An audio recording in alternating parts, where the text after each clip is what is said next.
accomplished wonders on Earth. Our penetrating vision is unveiling the mysteries of nature. We are endlessly watching the world around us. The seers of the Upanishads carefully studied this attribute of human nature thousands of years ago. They observed that all our sensory organs open outwardly, hence by nature, we are bound to always seek outwards. As a result, our mind and intellect always remain entangled in the external world. The changes of the world keep us oscillating between pleasure and pain. Modern scientific accomplishments have failed to give us lasting happiness. But the sages of ancient India invented a unique technique of keeping the mind free and peaceful. This technique is documented in the Yoga Sutras of Patanjali. The Yoga Sutras are like the compilation of answers of an inquiring mind. It opens with the aphorism, "Now begins the exposition of yoga." The question arises, what is yoga? Yoga is the cessation of the changing modes of Chitta consciousness. The next question one may ask, what is the benefit of practicing yoga? Through yoga, the seer abides in his own self. Does that mean we dwell in some other form? Throughout our lives, we identify ourselves with the changing modes of Chitta consciousness. Do we live in changing modes of consciousness throughout our lives? Do we never ever know our own true self? What a tragedy it would be that we know the whole world and not know our own self. So what is our real nature? Patanjali describes the layers that cover the self and provides techniques to uncover them.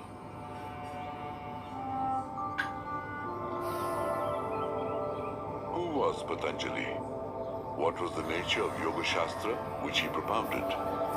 What was the nature of yoga before Patanjali? What form did it take after Patanjali?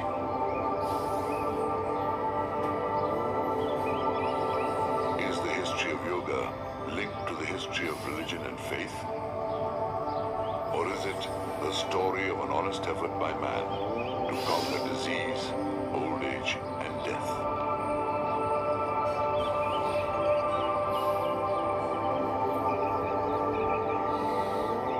We seek the answers with our journey into India's 6,000 years of known history.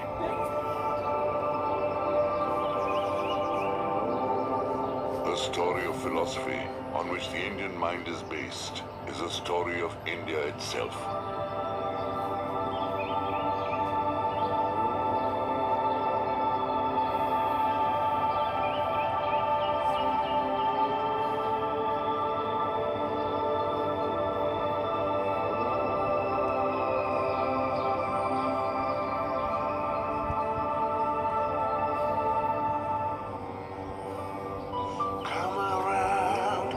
It is generally believed that Patanjali was from the Nag tribe. He was the writer of 3 treatises, Vyakran Mahabhashya, Yoga Sutras, and Ayurveda Samhita. With Yoga Shastra, he eliminated the impurities of the mind. Through grammar, he eliminated the impurities of speech, and through his composition on Ayurveda, the ailments of the body. If it is true that all these 3 Shastras were composed by a single man, Patanjali, then we can say he was certainly an extraordinary genius. Here is the famous fort of Chittor, which finds a small connection with sage Patanjali. In his composition on grammar, Patanjali gives an illustration. Madhyamika is being surrounded by the Greeks. Madhyamika was the ancient name of Chittor. Greek warriors surrounded the fort of Chittor between 184 to 148 BC. This illustration suggests that Patanjali may have lived during the time of King Pushyamitra Shung. Also, an inscription on the rock edict says that Patanjali performed a yajna for King Pushyamitra Shung.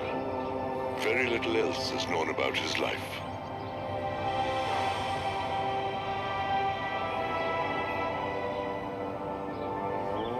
Amazingly, the Yoga Sutras that Patanjali wrote could be fitted onto one single page.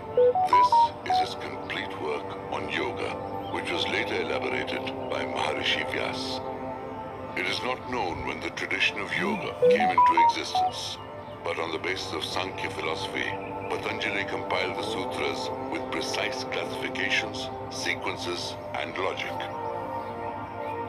In the history of mankind, Patanjali is perhaps the first one who demystified the elements of consciousness and arranged them scientifically.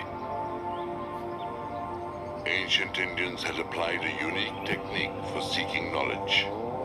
Here, the experimentation, testing, and observation were not performed externally, but inside the human body and mind. It was believed all that exists in the human body, the same exists in the universe. So for acquiring knowledge, the use of telescope, microscope, or chemicals was not required. Instead, the observer himself became like a telescope and a microscope.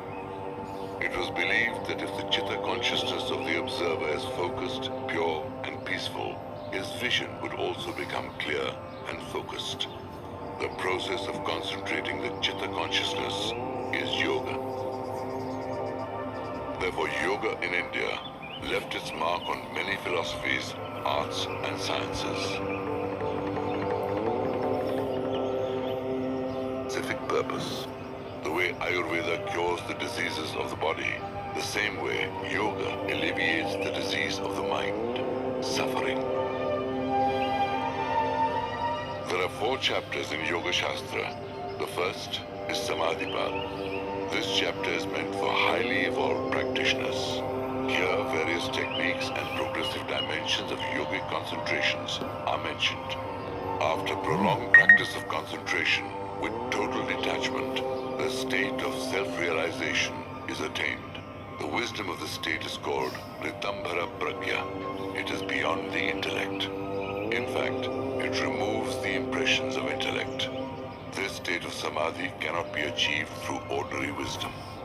So the ordinary person has to start with yoga from the second chapter, Sadhanpad. Here, 8 limbs of yoga are explained sequentially. Restraint, discipline, posture, regulation of breath, withdrawal, concentration, meditation, and samadhi. Yamas are 5: non-violence, truth, non-stealing, non-possession, and celibacy. Niyamas are also 5: cleanliness, contentment, austerity, recitation, and reverence for God. Patanjali saw God as a means for the cessation of the mind. He did not see God as the creator, destroyer, or operator of the universe. He was just a unit of consciousness which is free from the bondages of nature, Prakriti. The theory of yoga is Sankhya, which is atheist in nature. The priests of those times opposed it and tried to infuse elements of religion into it. Religion demands faith, but yoga is entirely existential, experiential, and experimental.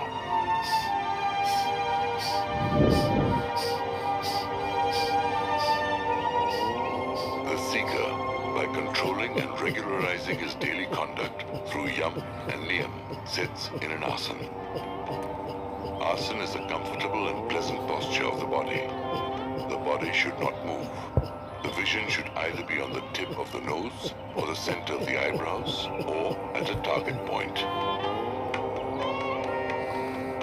When one practices an asana for several hours, the body becomes steady, and the Chitta consciousness is rested in the infinite. On acquiring stability, the seeker then regulates the breath, and when the breath becomes subtle, that is pranayama. Pranayama purifies the mind and also cleanses the channels of energy. By making the breath subtler, the most hyperactive mind can also be controlled. After pranayama, the practice of withdrawing the mind from external objects and focusing it inwardly is practiced. Our life is nurtured through the sensory experiences of speech, touch, vision, taste, and smell, known as ahar. The reversal of this process, by withdrawing the senses from the external and taking ahar from within, is known as pratyahar. The inner journey of yoga begins from here. When the mind gets intermittently stabilized at any one point, that is known as dharana. The point of concentration can either be an object, real or abstract, or a thought. When dharana gets prolonged, it becomes dhyana. When dhyana gets extended further, it results in samadhi. Samadhi is the purest and steady state of being.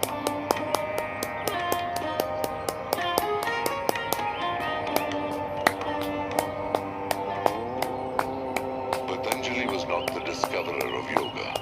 Where did it all begin? Traditionally, it is believed that Sankhya is the oldest philosophy of India. The Mahabharata also describes Sankhya and Yoga as Sanatan philosophies, that which have been in existence forever. But who was the first yogi? The name that resonates from the farthest end of Indian thought is that of sage Kapil. The originator of Sankhya, the greatest achiever of yoga. In the Gita, Yogi Krishna declares, amongst the highest achievers, I am Kapil Muni. People believe that no one ever perfected yoga like sage Kapil. But there are problems regarding the historical evidence of Kapil's existence. Therefore, let us begin the history of yoga from here. The figure of this 5,000-year-old seal appears to be that of a yogi in meditation. With respect to time and geographical area, the Indus Valley was the oldest and largest civilization on Earth.